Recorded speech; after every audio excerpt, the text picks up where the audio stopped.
Hey guys, I'm the Dimension Jumper and welcome back to another theory video. Now, today's theory video is going to be talking about how time travel will be used within Breath of the Wild 2 and how Age of Calamity might help by using the time travel within Breath of the Wild 2. So, we know that time travel is a common thing in the Zelda series. There are games like Ocarina of Time, Majora's Mask and Skyward Sword that use time travel to their advantage in those particular games. And they use time travel to either do certain events or unlock certain paths to advance the story. And with Age of Calamity, in the demo, more specifically, we get to see the Egg Guardian going back in time to the events of when before Calamity Ganon took over the Guardians and the Divine Beasts, and then it meets up with Link, Zelda and young Impa before all of that happens, and they go to see young Robbie and Purah and talk about what it could be and how it works and that sort of stuff.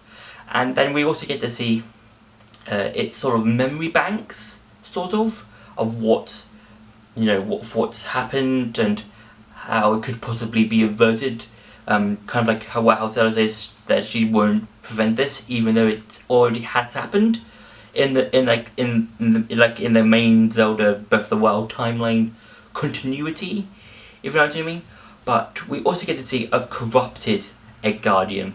Now, I would like to believe that the corrupted Egg Guardian is the Egg Guardian from the events of when it goes back in time, because we get to see a corrupted Guardian firing several beams and then also releasing some malice, and some of the malice goes through the portal around the same time as the Egg Guardian, and it possesses a sort of like dormant Guardian in the area where one of the towers are. I can't exactly remember where exactly. It's basically where the places where the big rocks are, the big cliffs and that sort of thing. So yeah, and one reason why I think that the Egg Guardian, the corrupted one, to be more specific, is the same one and is basically the one from the future, is because I think it's because before it could get corrupted, it just sent its memories to its older version. Because I feel like they're on some sort of similar wavelength, and I feel like that it tried, because if it got corrupted, like as soon as it went through the portal, it could have used its memory banks to go and put them into the one that Link finds, and so that it could, kind of taunt at Zelda, the King, Link, Purah, Robbie, Impa, so that this will happen and they can't avoid it. Or before it did get corrupted, it could, just send like a sort of, oh hey guys, this is going to happen in the future. What's going to happen. You have to try and prevent this. That's one of the two things that what could have happened. And also, for the main time travel bit, I feel like that Purah is going to see the images and see how she can use how she could use the Guardian to somehow do a sort of time travel sort of thing, and that's what I'm going to explain now. So when we do meet Purah for the first time in Breath of the Wild, she's shown to be a child because of a failed experiment she did, and I would like to believe that the experiment she did was some kind of time travel thing, because when you meet her she says, the truth is I look this way because of a failed experiment. Well, I say failed, but in some ways it was a success. Now, I would like to believe that this is some sort of time travel experiment because of what she saw in the Secret Lake in Age of Calamity. Because when the Egg Guardian went back in time, it kind of it basically could have took the pictures, of some of the corrupted Guardians. It could have accessed their, software, memories. I don't know, but I like to think that the Eighth Guardian, when Purah saw the Eighth Guardian's memories, she probably thinks that time travel is kind of possible, and then she started doing experiments to see how it could work. And also in her diary, in her room in the lab in Hantino Village, one of the entries says, "Work has finally begun on my anti-aging rune. I believe it'll eventually reverse the aging process." Now that's basically talking about how Purah wants to make some sort of rune that can make the Hyrulean army more combat ready, and it keeps them from turning old, and then they'll be able to fight monsters and Calamity Ganon when he comes back. But I believe that this is some sort of portable time travel rune thing that will help beat Calamity Ganon as well as Ganondorf. Now this might contradict some of the things in the main timeline thing, possibly, because there might be, if this is some sort of time travel rune, then that might mean if there's like certain points in time that we could go back in Breath of the Wild 2. So there could be a point where we could go back like during the events of Age of Calamity or the original Breath of the Wild, and I feel like there should be like specific points in which you could go back in time. So for example, let's say you go back in time to, let's say, Age of Calamity, and you have to do certain parts in that time period to unlock new areas. So for example, if let's say Link and Zelda wanted to go back in time to unlock the passageway or something that goes directly towards where Ganondorf's body is, they could go back to a point in Age of Calamity, unlock the specific doorway or room or whatever, then go back to Breath of the Wild 2, and then the door or room will be open to them, and they can go down and go towards Ganondorf's body and see how they can defeat him. Another entry in their diary says, "The beta version of my anti-aging rune is complete.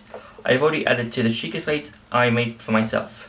So this is probably suggesting that Purah is trying to see how it works, and obviously she tests it on herself, and it works kind of.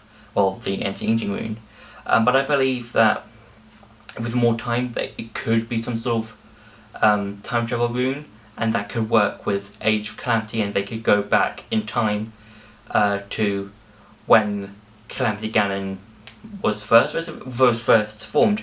Now this could mean one of two things. So let's say Age of Calamity uses time travel. So if Purah uses time travel here, that means if Calamity Ganon is defeated, that means a few years could pass. So let's say 1 to 2 years. That could lead into the events of Breath of the Wild 2.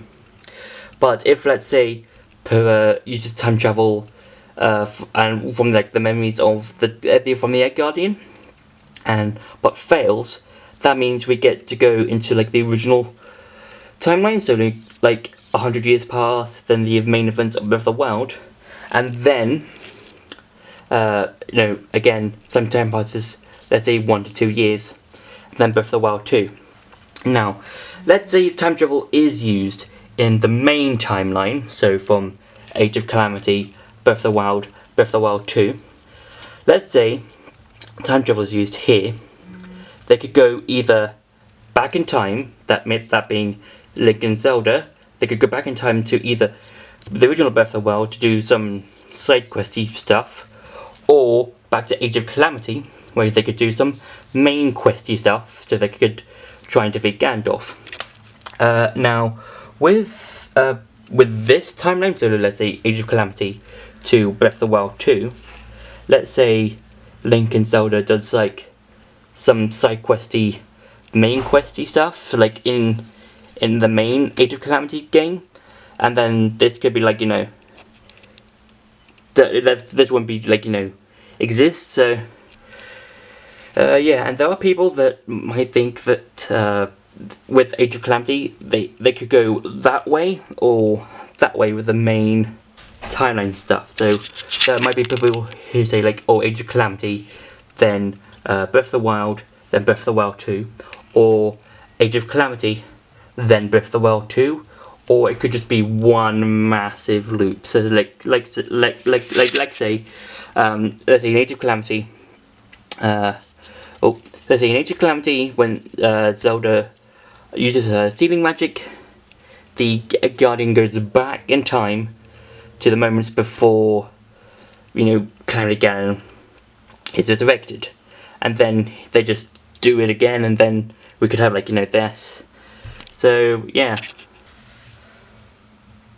So one final point that I like to think about if time travel is a thing in Breath of the Wild 2 is that it could be possible that Link and Zelda could find the Egg Guardian, and they could use some of its potential to go back in time, and they could create small portals to certain parts in time, or they could start where Purah left off, in which they could try and potentially make a rune that can make people go back in time to specific years, or to specific events, so they could do certain things like collecting some specific items or unlocking specific rooms or dungeons or puzzles, and that in turn changing parts of the future and parts of the places that we know in Breath of the Wild and the main map.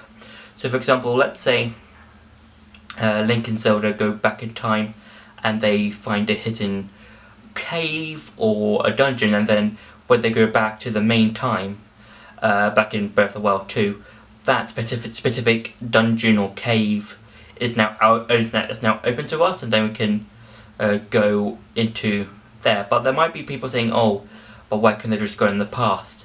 But I would like to believe that with Breath of the Wild 2, Link and Zelda could have developed or created, along with Purah and Robbie, some items or specific weapons that can only be used in their present, and they can't be used in the past because, let's say, probably specific materials or whatever might not be able to be used within the past or something. I'm not too sure, but I would like to see something like that happen. How they're going to be opening up more of the map and seeing us, and we'll be able to see how we can go and explore these new areas.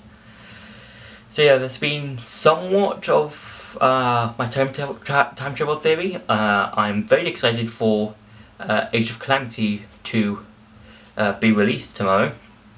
And yeah, I hope you enjoyed that video. Don't forget to like, share and subscribe, and I'll see you in the next video.